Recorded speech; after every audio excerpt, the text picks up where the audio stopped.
berbincang terkait proses penerimaan peserta didik baru di Man Alor ini. Persyaratan-persyaratan yang harus dilakukan untuk mendaftar di Man. Silahkan fotokopi kartu Indonesia Pintarnya untuk dilampirkan bersama berkas tadi. Kayak kita juga pasti melaksanakan tes ya. Ada di Man ini setiap kali seleksi peserta didik baru kita laksanakan tes potensi akademik dan tes. Selamat datang di Man Alor Podcast. Podcastnya inovatif, inspiratif, dan edukatif. Assalamualaikum warahmatullahi wabarakatuh. Halo Sobat Madrasah, kembali lagi dalam program Man Alor Podcast.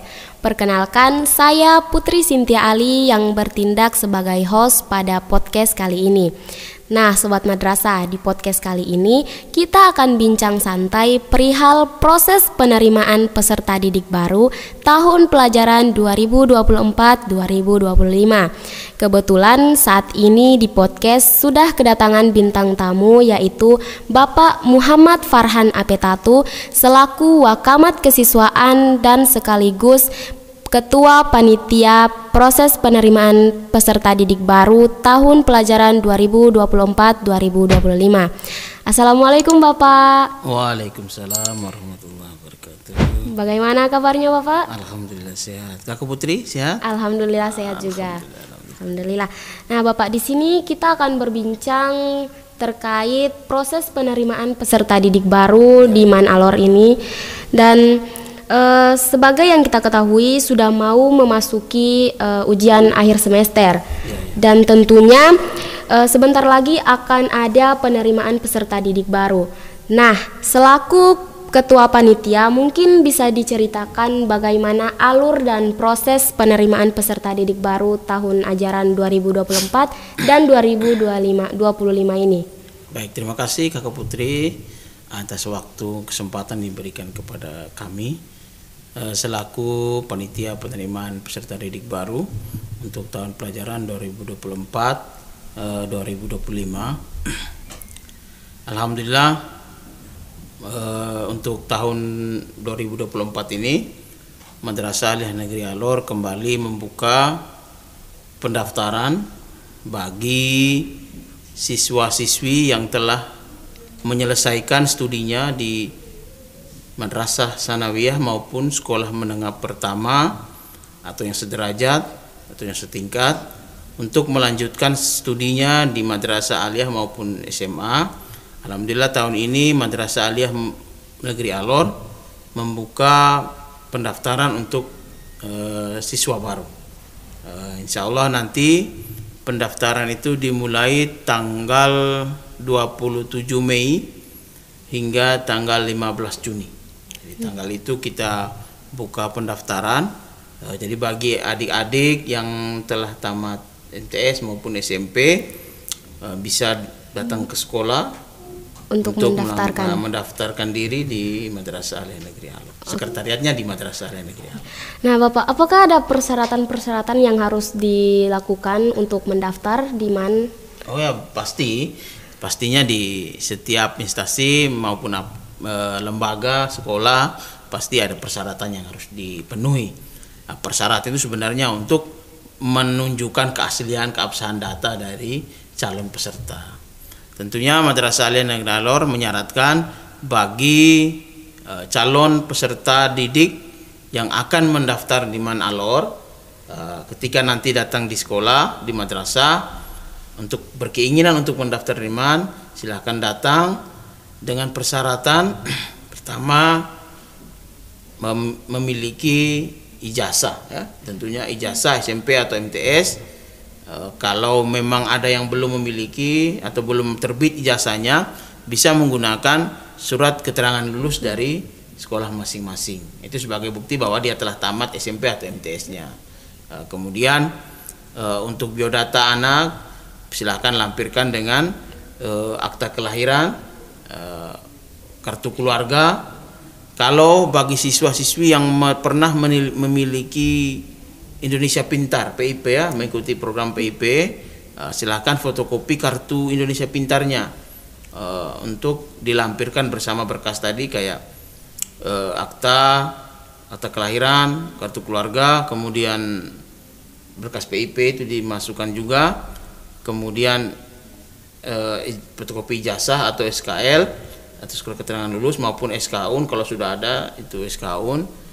Kemudian yang terakhir silakan melengkapi juga pas foto. Oke, pas fotonya itu yang ukuran berapa, Pak? Yang Untuk pas foto ini yang digunakan untuk administrasi untuk pelengkap pada buku pendaftaran. Ini 3x4, yang ukuran 3x4. Masing-masing setiap rangkap itu tiga rangkap, mulai dari SKU, ijazah, akta, kartu keluarga dengan foto itu masih 3x4 maksimal 3 rangkap. Oke, nah Bapak kan Bapak pernah menjabat sebagai ketua panitia tahun kemarin nih. Apakah ada perbedaan antara PPDB kemarin sama hari ini?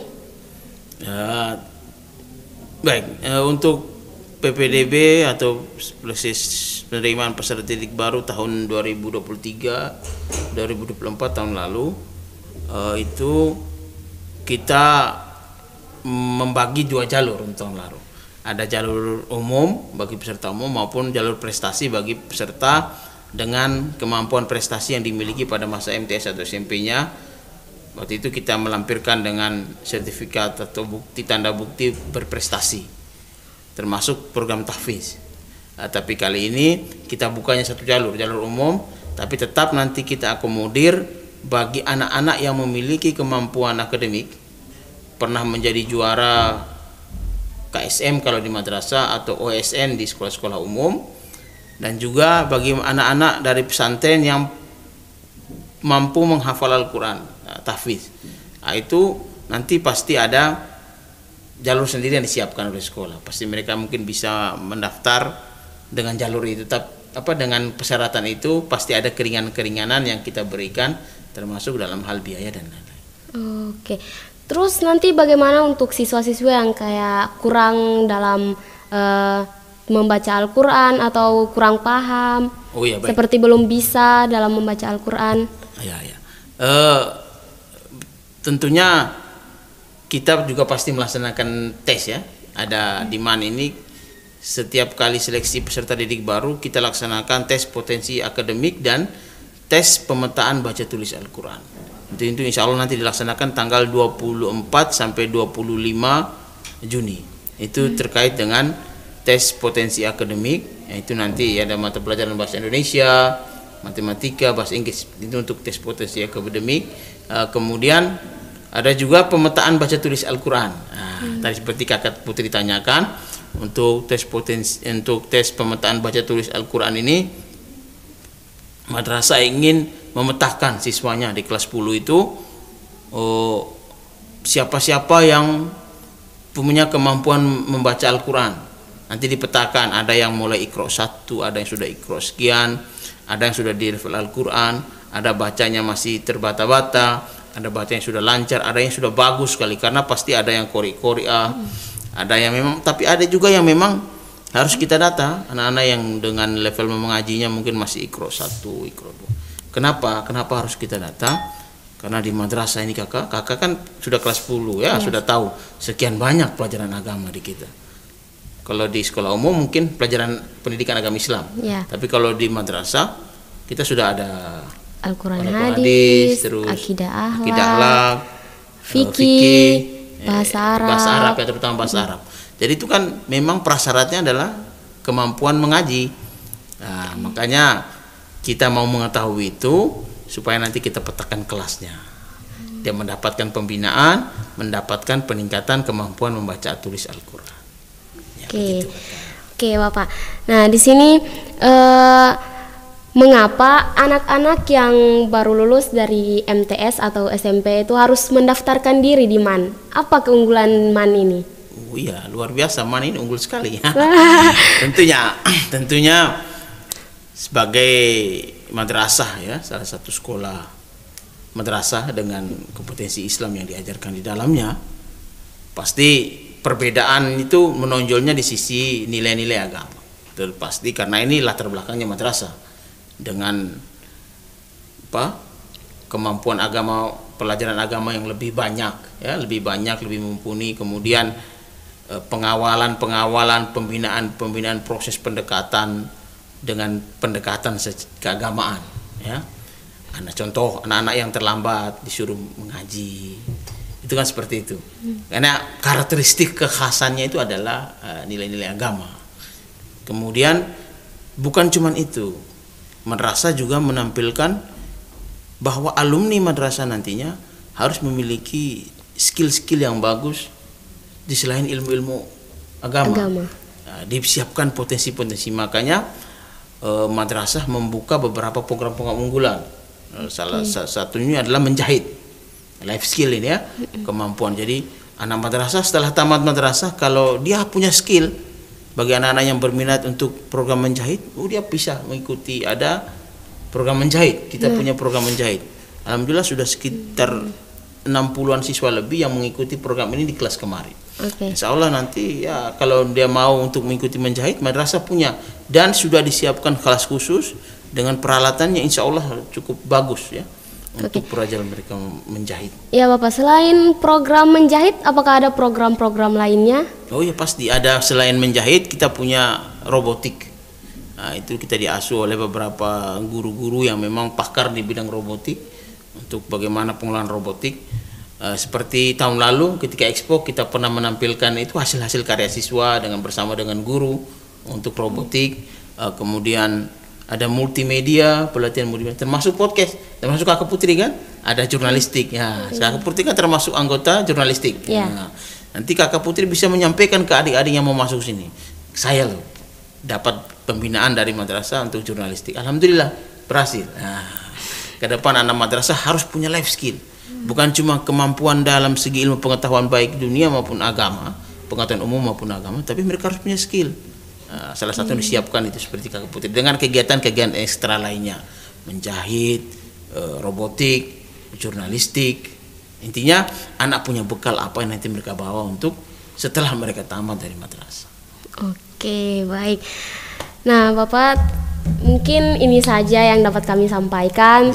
Terima kasih atas waktu yang diberikan, walaupun di tengah-tengah kesibukan Bapak sebagai Wakamat Kesiswaan, Bapak masih bisa meluangkan waktu untuk berbagi informasi bersama kami. Terima kasih juga sudah menyiapkan waktu bagi kami dalam podcast ini. Insya Allah podcast ini menjadi manfaat, berguna bagi kita semua. Ya. Semoga Bapak sehat selalu ya Bapak. Alhamdulillah, amin.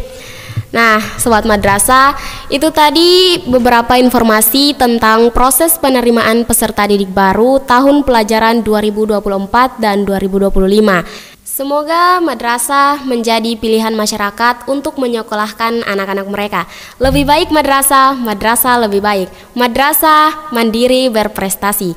Saya Putri Sintiali pamit undur diri dan sampai jumpa di podcast selanjutnya. Wassalamualaikum warahmatullahi wabarakatuh.